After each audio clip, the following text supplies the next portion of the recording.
Ladies and gentlemen, I love Marvel Contest of Champions. At its core, this game is so much fun. There are so many characters that have so many interesting and detailed interactions, and I've really enjoyed the last 2.5 years of playing Marvel Contest of Champions, for the most part.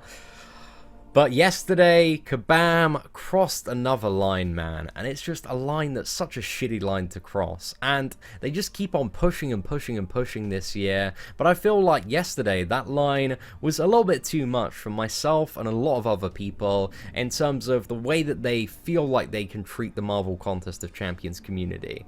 I don't feel like they feel like we're people and we are invested in this game and we really enjoy this game, and they just feel like they can do whatever they want, they can take the piss, they can just roll all over the community, and I think it is time to make a stand. I want to try and start an effective Boycott MCOC 2018 movement with some simple objectives and goals in mind. But before we get into that, I want to talk about an analogy for what happened yesterday on a bit of a wider gaming scale, so hopefully a lot more gamers that maybe aren't into the endgame of Marvel Contest of Champions or maybe haven't played it too much, hopefully this analogy will help you to understand the severity of the issue and the piss take that occurred yesterday.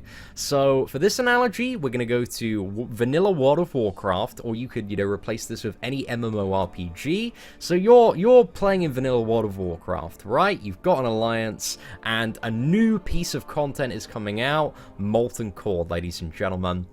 It is a fiery adventure into the center of the earth, and the developer tells you, okay, for Molten Core, you lads, you're going to need some fire resistance gear. Now, in terms of crafting gear in this hypothetical game, which is kind of a little bit of World of Warcraft based analogy, but not, you use exactly the same resource to craft the fire resistance gear, which you need for Molten Core in order to win, or you craft the best gear, the gear that has the best stats, the best attribute, but your focus, because Molten Core is where all the best stuff is at and where all the hype rewards are at, is crafting the fire resistance gear. So you spend 9 months, instead of going for the best options, you get the slightly gimped fire resistance gear, but it has fire resistance, which helps you win. So you spend 9 months, you grind out all of that stuff, and then 9 months later, the developer turns around and says, fire resistance gear? What are we thinking, guys? Let's scrap that. It's just all about the best gear now. Like, it was such a silly mechanic. Why did we do that anyway? And you're there and you're like, oh yeah, okay, like I can, somewhat understand this to a certain extent. But is it alright if we are able to disenchant or return our fire resistance gear so that all of the 9 months of grinding can be turned into the best gear, which is now what you need for that particular raid? And they're like, well, no, no, it's not gonna happen. So yeah, you're just like, oh, great, okay, well now I've got all this stuff that I can't really use, and people that maybe ignored it and just went with the best gear, like they got a really significant advantage now. So what are you to do? And you just sat there like a wally, and that's exactly it. If you place fire resistance with defender diversity, for defender diversity in Alliance War and Marvel Contest of Champions, people ranked up champions that weren't necessarily the best to meet certain point requirements and diversity requirements so that they could get the Alliance War win, and they've invested their hard-earned resources over the last 9 months into these characters, which, are now just going to sit on the bench and be second to the best ones. And previously in Marvel Contest of Champions, it always used to be whatever the best defenders were, but people only ranked up and invested in those characters because they were told by the game, if you want to win, you've got to have really good diversity. And we've had 2 seasons of Alliance War. Stuff has got really competitive. People have made big investments into highly diverse defense rosters, and now to be told that that's no longer relevant, we can change the meta whenever we want, it doesn't matter, like we're in control, like you can't have any rank down tickets or compensation, you can't move your resources over. Now, as a long-time video game player, I understand that metas, they evolve, they shift, but I feel like as a company, if you want to change the entire meta just like that at the snap of the fingers, you should be providing a package for your customers to adapt to that meta instead of saying, oh look, we changed the meta like that, you know, deal with it, enjoy all that stuff that you worked hard on and built up over the last 9 months. Well, we're sorry, it might have a use one day, maybe, but for now, like, top champions, boys, pop, pop, pop. You know, that's just what it feels like, and it's just such a horrible justification. Now, I imagine people are going to be boycotting for all sorts of reasons, but I want to talk about my reasons and why I believe it's important to boycott and what I would like to see Kabam step up to the plate and actually address. So, I want Kabam to take responsibility if they want to shift the meta of Alliance War just by the snap of the fingers by providing rank down tickets for players to reorganize their rosters accordingly. Marvel Contest of Champions is a game where the majority of high-tier rank-up resources are available one time from static content. Labyrinth of Legends, 100% Act 5, a lot of the Tier 2 Alpha, Tier 5 Basic is up there, and players have been using that resource from static content to rank up defense options which are now invalid or inferior in comparison. To keep changing the meta of Alliance War defense at the flick of a switch without offering players a tangible solution for players to adjust their rosters accordingly, in my opinion, is unacceptable. Players have spent the last 9 months ranking up champions via diversity, only to be informed that diversity no longer matters, and that Kabam can change the meta whenever they want, how they see fit, without giving players any tools or packages to help them readjust their rosters. A better level of communication from key decision makers and senior staff at Kabam is 100% needed. And I'm going to read this wonderful quote from a Kabam representative on the forums in regards to rank down tickets, because somebody asked, you know, can we get some rank down tickets yesterday? He says, you can still use those champions on defense if you please, and might want to use them again in the future. This was a choice based on the meta of the game at the time. The meta will always change, and what might be a great champion on defense now might not be in a few weeks or a month, and then could end up being the top defender again in another 4 months. There will be no rank down tickets or anything of the like for this change.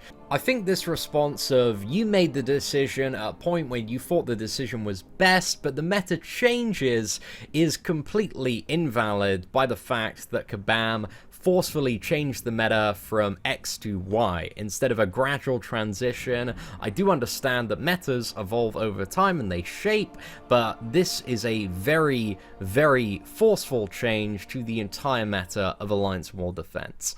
And for that, rank down tickets do need to be provided. I don't see a good counter argument here for no rank down tickets. Aside from maybe the argument of, we sold a lot of tier 2 alphas last week for $99, and 4 of those are needed to take 1 character up to rank 4. So with these changes, we can sell a lot more expensive rank up endgame materials. And I think really that is the main counter argument here, is that they want to sell more endgame rank up stuff to allow the whales to, again, pimp out their rosters and get a little bit ahead of everyone, which is great. Fantastic level of integrity there. Now, the final point I want to make is in regards to the competitive integrity of endgame Alliance War. My personal belief is that Alliance War has been pay to win for the last couple of seasons and is only getting more pay to win with Season 3. The cost is definitely going up. The changes made yesterday with additional layers of mini-boss are 100% to encourage more potion sales and the use of more boost in Alliance War. You can see it everywhere in the game. Every single offer has like plus 30% boost attached, because they know that the endgame players are whaling those up. And I would love to see competitive integrity in endgame Alliance War. And a way that I personally think that this could be accomplished is the removal of the ability to use boosts in Alliance War, the removal of Alliance War revives and potions for sale.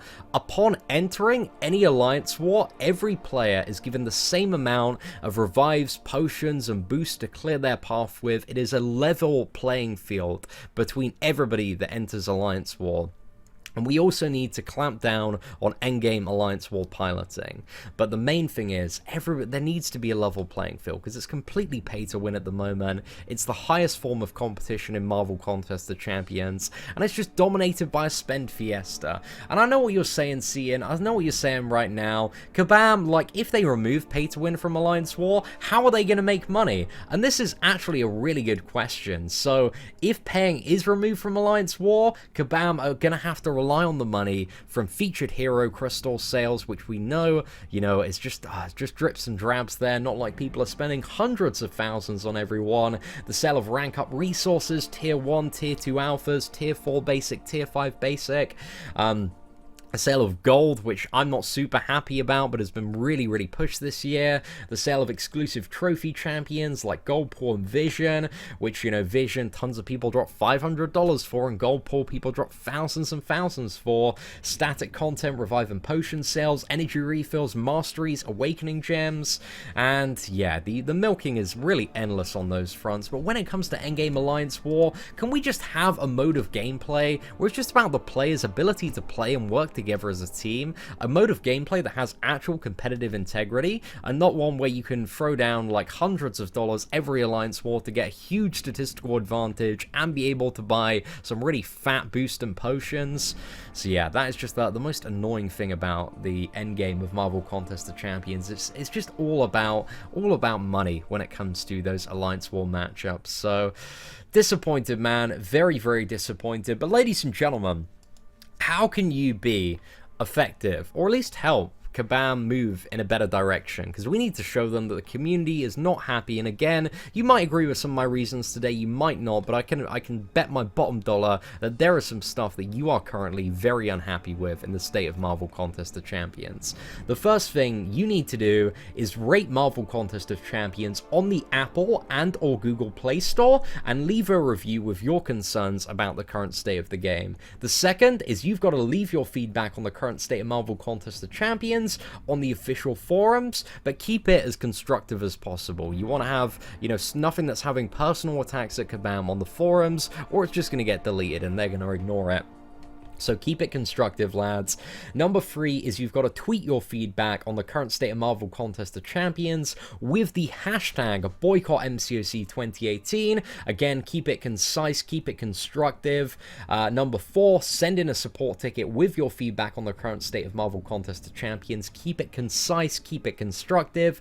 Get your alliance involved. If your alliance are unhappy about the current state of the game, get them involved. And the final thing is you've got to vote with your wallet at the end of the day and stop spending until there has been a reasonable resolution and response from Kabam, until they open up their communication and have an honest chat with the community about how far they are taking the piss with the Marvel Contest of Champions community at the moment in terms of these incredible whale milking offers, these terrible monthly events, this refusal to acknowledge a sudden like flick in the meta and not accommodate for it is just unacceptable to me.